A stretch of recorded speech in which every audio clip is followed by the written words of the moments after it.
Alright guys, welcome back to Bronton Automotive. We're back here with the Sunny Scooter. Last episode we did the maintenance. Now we're going to be doing some performance upgrade. I didn't really want to get to the drivetrain, but as of right now, the clutch is stuck.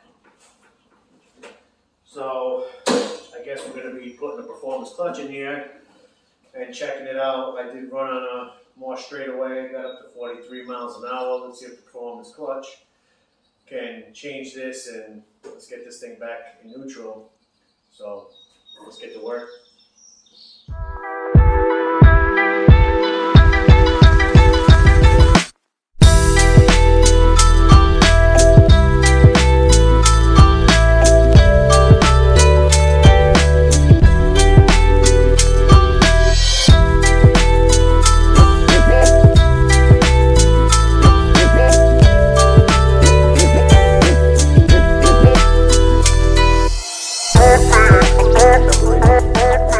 So here's our performance clutch, SSPG performance.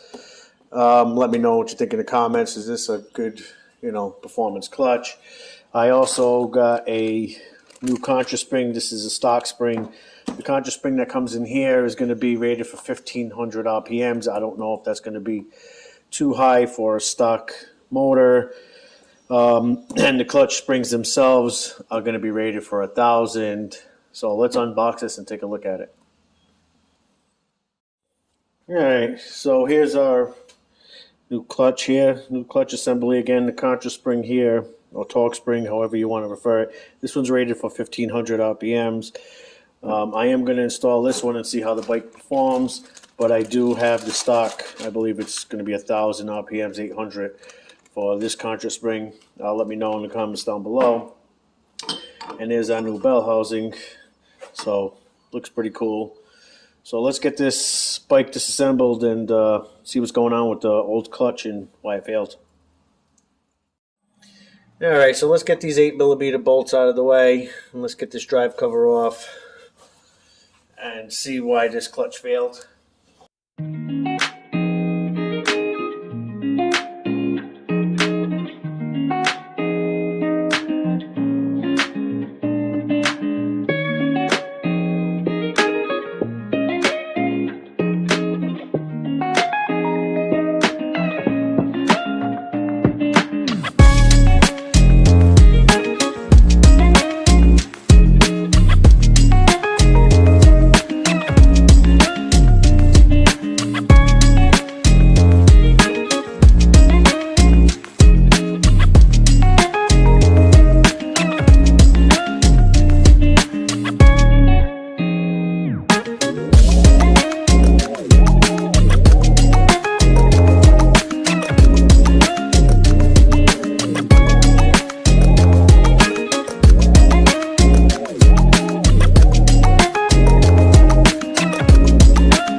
right, so 17 millimeter. We'll take this variator face off with the fan, and the 14 will take the bell off. As you can see, we are always moving, so we are engaged. We are always engaged here. We cannot have neutral, which is making it tough to adjust the idle, or for the bike to idle. So let's pull this back off one more time.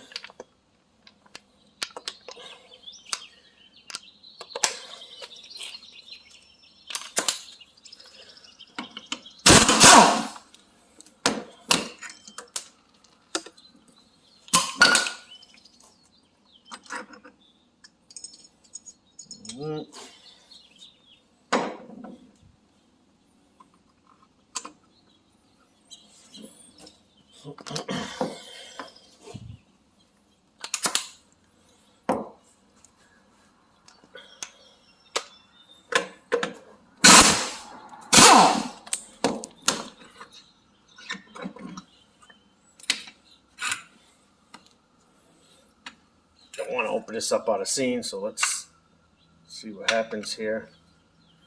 I mean, nothing I can see visually from out here.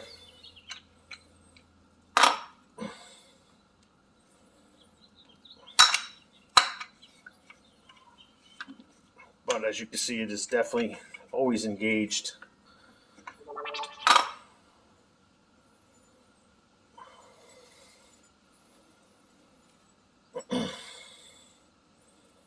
Oh, there we go. Broke. There you go. This clutch here broke here. So, I don't know if we can get a good shot of that. So, I'll keep this as a backup because we can see the springs look good. I don't know if you can see in there. And the rest of the clutches look good. We'll keep a backup here.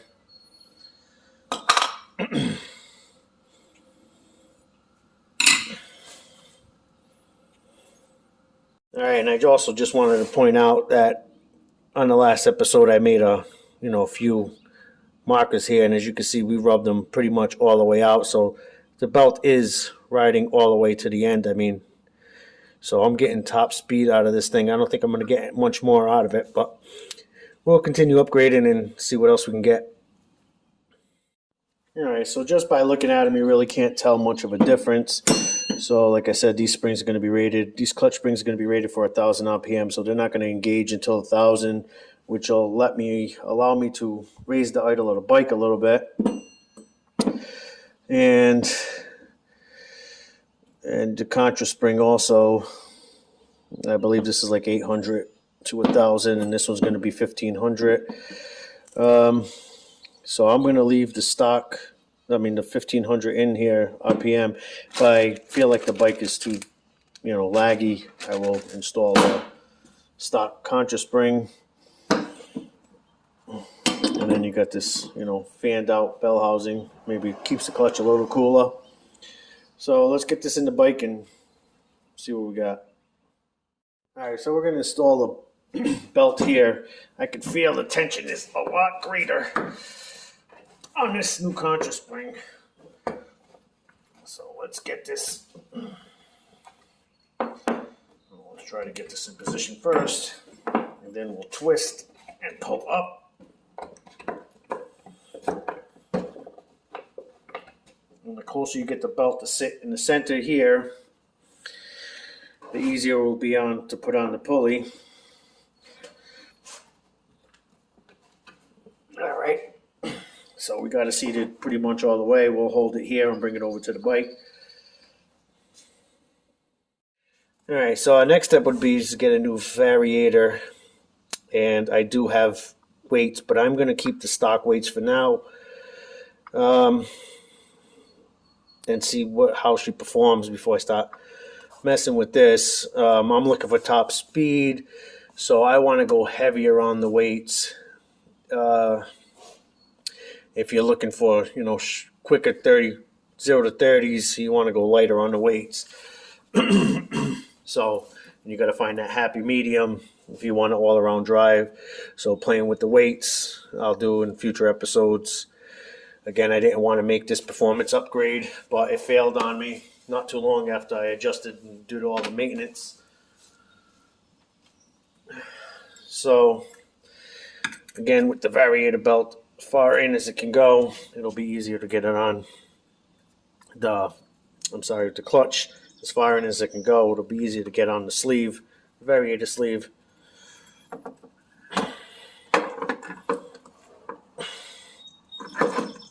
And there we go.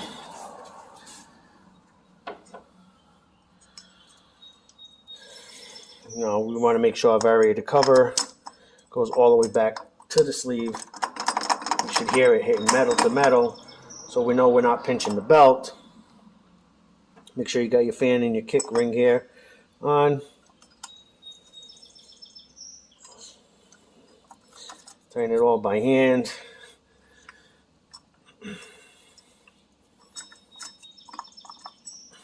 Again, just want to make sure I'm touching the sleeve and not riding on the belt.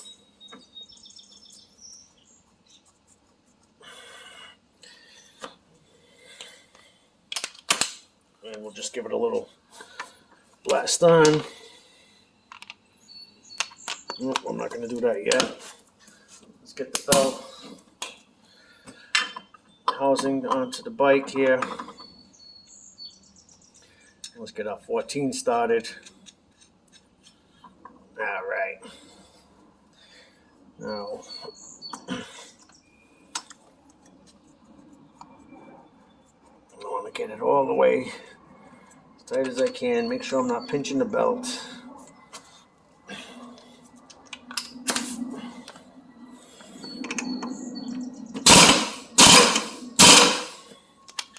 There's one.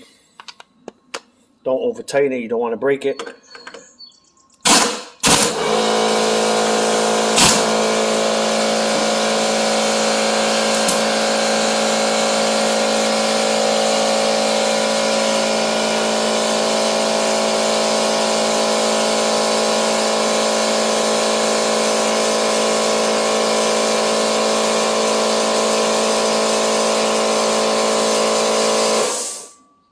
Then there's two. So now when the bike starts, I'm just going to zip tie this brake cable out of the way. Make sure we don't hit. Now when the bike starts, it'll bring the belt back to position.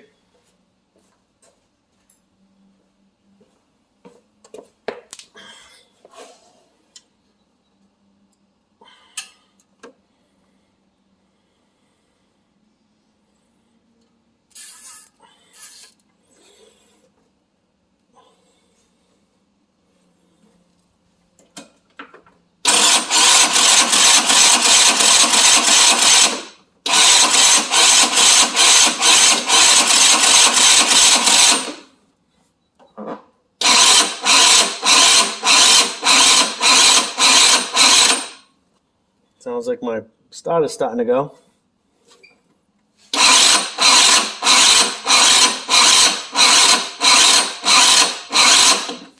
Yeah, let's put the jumper on here. Sounds like the battery's starting to go. So it looks like our starter's going. Of course, you fix one problem, another problem pops up. But I just want to get it started. I only put 3 bolts on the cover right now. We'll take it back off and take a look how the belt's riding.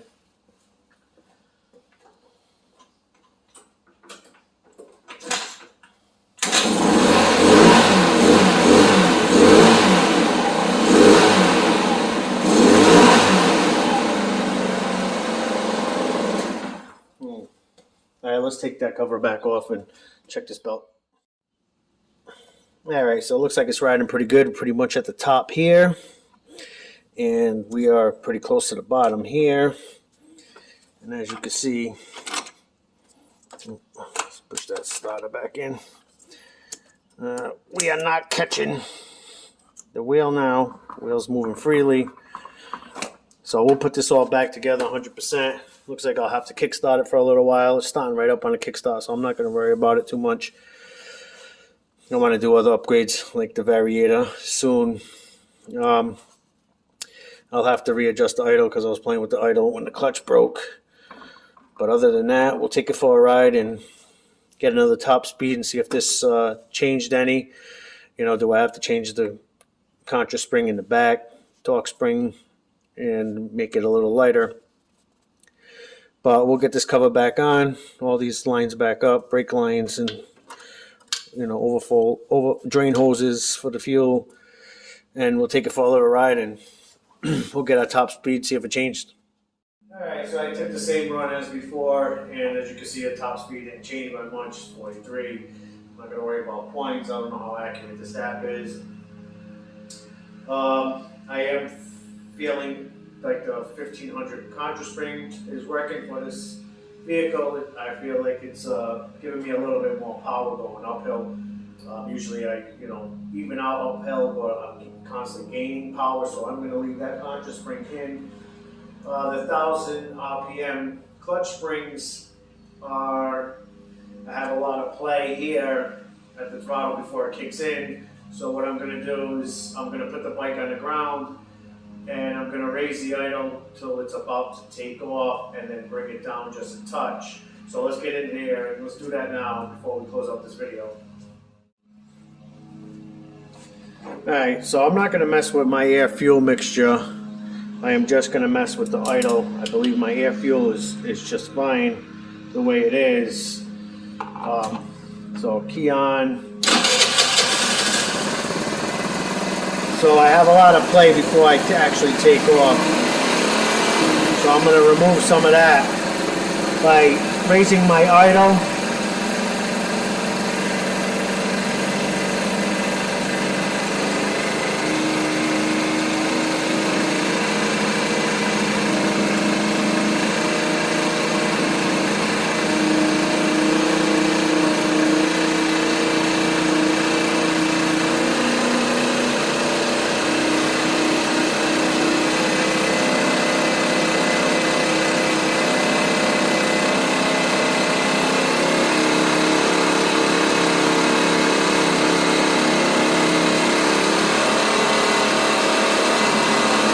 Alright, now the bike's trying to move off, so I'm going to bring it down.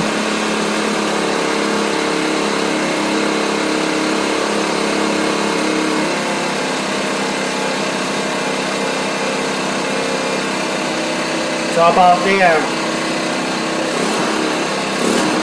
So now I have to hit a little less throttle for the bike to take off, and that should work. That's not the way I wanted to fix it, but I definitely don't want all that slack in the throttle. By raising it up, it'll catch a little sooner. Remember, this is not the first upgrade I wanted to do. It's what failed first, so instead of just getting a stock clutch and upgrading it later, I went ahead and just upgraded the clutch now. I'm going to have better throttle response once I do the carburetor. So the next thing on my list is going to be a new CDI, see if we gain any power there. Gain any speed. Again, looking for top speed, not so much 0 to 30 on this build. Some of the places I get around, I need to get up to 40, 45, which I'm already there, but just to be a little safer, I like to get to that 50 mark. So that's pretty much it for this one. So if you want to follow along in this project and any other projects in the shop, don't forget to hit that subscribe button. Follow Piranha 10 Automotive over on Facebook.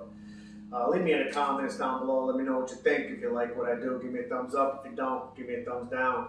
I'll catch you on the next one. Peace.